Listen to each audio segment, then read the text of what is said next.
Hi hello ನಮಸ್ತೆ welcome to Ashwini channel.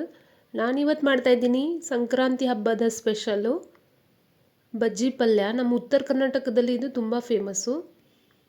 ಇದಕ್ಕೆ ಬೇಕಾಗುವಂಥ ಸಾಮಗ್ರಿ ಎಲ್ಲ ಕಟ್ ಮಾಡಿರುವಂಥ ತರಕಾರಿ. ನಾನಿಲ್ಲಿ ಬೀನ್ಸು, ಬದನೆಕಾಯಿ, ಹಸಿ ಬಟಾಣಿ, ಅವರೆಕಾಯಿ, ಕ್ಯಾಬೇಜು, ಬೇಕಾದರೆ ಹೂಕೋಸು ತಗೊಳ್ಳಿ, ಬೀಟ್ರೂಟು, ಸೌತೆಕಾಯಿ, ಬೂದುಗುಂಬಳಕಾಯಿ, ಕ್ಯಾರೆಟ್ ತೊಗೊಂಡಿದ್ದೀನಿ. ಸೊಪ್ಪಿನಲ್ಲಿ ಮೆಂತ್ಯ ಸೊಪ್ಪು, ಅರಿವೆ ಸೊಪ್ಪು, ಕೊತ್ತಂಬರಿ ಸೊಪ್ಪು, ಪಾಲಕ್ ಸೊಪ್ಪು, 2 ಟೊಮೆಟೊ, ಕಾಳಲ್ಲಿ ಉದ್ದಿನ ಬೇಳೆ, ಹೆಸರು ಕಾಳು, ಕಡಲೆಬೇಳೆ, ಮುಕ್ನಿ ಬೇಳೆ, ಚೆನ್ನಂಗಿ ಬೇಳೆ, ಶೇಂಗಾ, ಕಿಡ್ನಿ ಬೀನ್ಸು. ಮೊದಲಿಗೆ ನಾವು ಈ ಕಾಳುಗಳೆಲ್ಲ ನೆನೆಸಿಬಿಟ್ಟು ಇಡಬೇಕಾಗತ್ತೆ. 2 ರಿಂದ 3 ಅವರ್ ನೆನೆದ್ರೂ ಸಾಕು. ಮೊದಲಿಗೆ ಒಂದು ಕುಕ್ಕರಲ್ಲಿ ನಾವು ಈ ಕಾಳುಗಳನ್ನು ಬೇಯಿಸ್ಕೊಳ್ಳೋಣ. ಇದರ ಜೊತೆಗೆ ನಾನು ಅವರೆಕಾಯಿ, ಹಸಿ ಬಟಾಣಿ, ಹಸಿ ಕಡಲೆಕಾಯಿನ ಹಾಕಿಬಿಟ್ಟು ಚೆನ್ನಾಗಿ ವಾಶ್ ಮಾಡಿ ನಾವು ಅದೇ ಕುಕ್ಕರಲ್ಲಿ ಹಾಕ್ಕೊಳ್ಳೋಣ. ಇದರ ಜೊತೆಗೆ ಸ್ವಲ್ಪ ಉಪ್ಪು ಮತ್ತು ಅರಿಶಿನ, ಸ್ವಲ್ಪ ಎಣ್ಣೆ ಬೇಕಾದರೆ ಹಾಕ್ಕೊಂಡು 2 ವಿಸಿಲು ಕೊಡಬೇಕಾಗತ್ತೆ.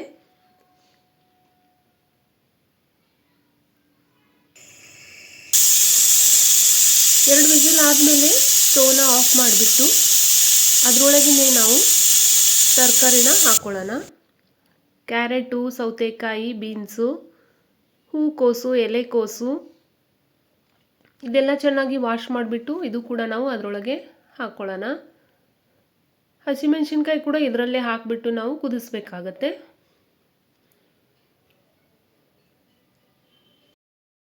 ನಮ್ಮ ಪೂರ್ವಜರೆಲ್ಲ ಸಂಕ್ರಾಂತಿ ಹಬ್ಬಕ್ಕೆ ಈ ರೀತಿ ಎಲ್ಲ ತರಕಾರಿ ಮಿಶ್ರಿತವಾದ ಬಜ್ಜಿ ಪಲ್ಯನ ಮಾಡಿ ತಿಂತಾಯಿದ್ರು. ಯಾಕಂದರೆ ಚಳಿಗಾಲದಲ್ಲಿ ಎಲ್ಲ ತರಕಾರಿ ಈಸಿಯಾಗಿ ಸಿಗತ್ತೆ. ಅದಕ್ಕೆ ಸೊಪ್ಪುಗಳನ್ನೆಲ್ಲ ಚೆನ್ನಾಗಿ ತೊಳೆದ್ಬಿಟ್ಟು ಕಟ್ ಮಾಡ್ಕೊಳ್ಳಿ, ಇಲ್ಲಾಂದರೆ ಹಾಗೆ ಕೂಡ ಹಾಕೋಬಹುದು. 2 ವಿಸಿಲ್ ಆದಮೇಲೆ ಅದೇ ಕುಕ್ಕರಲ್ಲಿ ತರಕಾರಿ ಮತ್ತು ಸೊಪ್ಪು ಹಾಕ್ಕೊಳ್ಳಿ. ನೀವು ಬೇಕಾದರೆ ಹುಣಸೆ ಹಣ್ಣು ಕೂಡ ಹಾಕೋಬಹುದು. ಇವಾಗ ಕಟ್ ಮಾಡಿರುವಂಥ 1-2 ಟೊಮ್ಯಾಟೊ, ಹಸಿಮೆಣಸಿನ್ಕಾಯಿ, ಒಣಮೆಣಸಿನ್ಕಾಯಿ, ಬೇಕಾದರೆ 1 ಈರುಳ್ಳಿ ಕೂಡ ಹಾಕೋಬಹುದು. ನಾನಿಲ್ಲಿ ಹಾಕ್ತಾಯಿಲ್ಲ. ತಿರ್ಗಾ ನಾವು ಇದಕ್ಕೆ 2 ವಿಸಲ್ನ ಕೊಟ್ಬಿಟ್ಟು ಕುದಿಸ್ಬೇಕಾಗತ್ತೆ. ಇಲ್ಲಿ ನೋಡಿ ಎಷ್ಟು ಚೆನ್ನಾಗಿ ಸಾಫ್ಟಾಗಿ ಬೆಂದಿದೆ. ಇವಾಗ ಇದನ್ನು ಸ್ವಲ್ಪ ಈ ರೀತಿ ಮಿಕ್ಸ್ ಮಾಡ್ಕೊಳ್ಳಿ. ಈ ರೀತಿ ಮಿಕ್ಸ್ ಮಾಡ್ಕೊಳ್ಳೋದ್ರಿಂದ ಕಾಳುಗಳು ಸ್ಮ್ಯಾಶ್ ಆಗಿಬಿಡತ್ತೆ. ಇದಕ್ಕೆ ಒಗ್ಗರಣೆ ಕೊಡೋಣ. ಒಂದು ಕಡಾಯಿ ತಗೊಳ್ಳಿ, ಅದರೊಳಗೆ ಎಣ್ಣೆ ಹಾಕ್ಕೊಳ್ಳಿ. ಎಣ್ಣೆ ಕಾದ್ಮೇಲೆ ಸಾಸಿವೆ, ಜೀರಿಗೆ, ಕರಿಬೇವು ಸೊಪ್ಪು ಹಾಕ್ಕೊಳ್ಳಿ.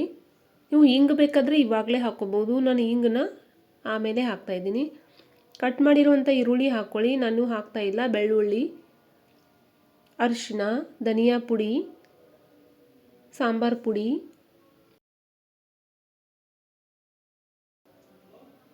ಖಾರ ಪುಡಿ ಚೆನ್ನಾಗಿ ಮಿಕ್ಸ್ ಮಾಡಿಕೊಂಡು ರೆಡಿ ಮಾಡಿರುವಂಥ ತರಕಾರಿನ ಇದರೊಳಗೆ ಮಿಕ್ಸ್ ಮಾಡಿಕೊಂಡು ಕಲಿಸ್ಕೊಳ್ಳಿ. ಕೆಲವೊಬ್ಬರು ಕೊಬ್ಬರಿ ಪೇಸ್ಟ್ ಕೂಡ ಹಾಕ್ತಾರೆ, ಬಟ್ ನಾನಿಲ್ಲಿ ಕೊಬ್ಬರಿ ಪೇಸ್ಟ್ನ ಹಾಕ್ತಾಯಿಲ್ಲ. ನೀವು ಬೇಕಾದರೆ ಹಾಕ್ಕೋಬೋದು. ಸ್ವಲ್ಪ ಬೆಲ್ಲ ಹಾಕ್ಕೊಳ್ಳಿ, ಚೆನ್ನಾಗಿ ಕುದಿಸ್ಕೊಳ್ಳಿ. ಈ ಬಜ್ಜಿ ಪಲ್ಯ ಅಥವಾ ಮಿಕ್ಸ್ ವೆಜ್ ಪಲ್ಯ ಚಪಾತಿ ಜೊತೆ, ಅನ್ನದ ಜೊತೆ, ದೋಸೆ ಜೊತೆನೂ ಕೂಡ ನಾವು ತಿನ್ಬೋದು. ಸಂಕ್ರಾಂತಿಯಲ್ಲಿ ನಾವು ಇದನ್ನು ಸಜ್ಜಿ ರೊಟ್ಟಿ ಜೊತೆ ತಿಂತಾಯಿದ್ದೀವಿ. ಇದಕ್ಕೆ ಸ್ವಲ್ಪ ಇಂಗಿನ ಒಗ್ಗರಣೆ ಕೊಡ್ತಾಯಿದ್ದೀನಿ ಲಾಸ್ಟಿಗೆ. ಇಂಗಿನ ಒಗ್ಗರಣೆ ಕೊಟ್ಬಿಟ್ಟು ಚೆನ್ನಾಗಿ ಮಿಕ್ಸ್ ಮಾಡ್ಕೊಳ್ಳಿ. ಉಪ್ಪು ಕರೆಕ್ಟಾಗಿದೆಯಾ ನೋಡ್ಕೊಳ್ಳಿ. ಇಲ್ಲಿ ನೋಡಿ ಎಷ್ಟು ಚೆನ್ನಾಗಿ ರುಚಿಯಾದ ಬಜ್ಜಿ ಪಲ್ಯ ರೆಡಿಯಾಗಿದೆ. ನೀವು ಜೋಳದ ರೊಟ್ಟಿ ಅಥವಾ ಅಕ್ಕಿ ರೊಟ್ಟಿ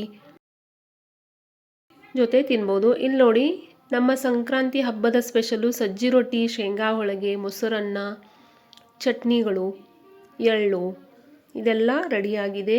ನೀವು ಮನೆಯಲ್ಲಿ ಟ್ರೈ ಮಾಡಿ ನೋಡಿ ಹೇಗಾಗಿದೆ ಅಂತ ಹೇಳಿ. ವಿಡಿಯೋ ಇಷ್ಟ ಆದಲ್ಲಿ ಲೈಕ್ ಮಾಡಿ, ಶೇರ್ ಮಾಡಿ.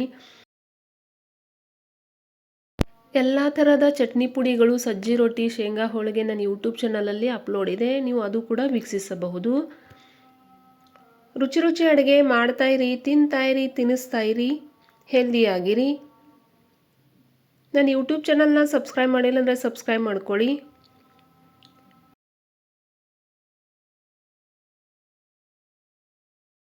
Thanks for watching my video.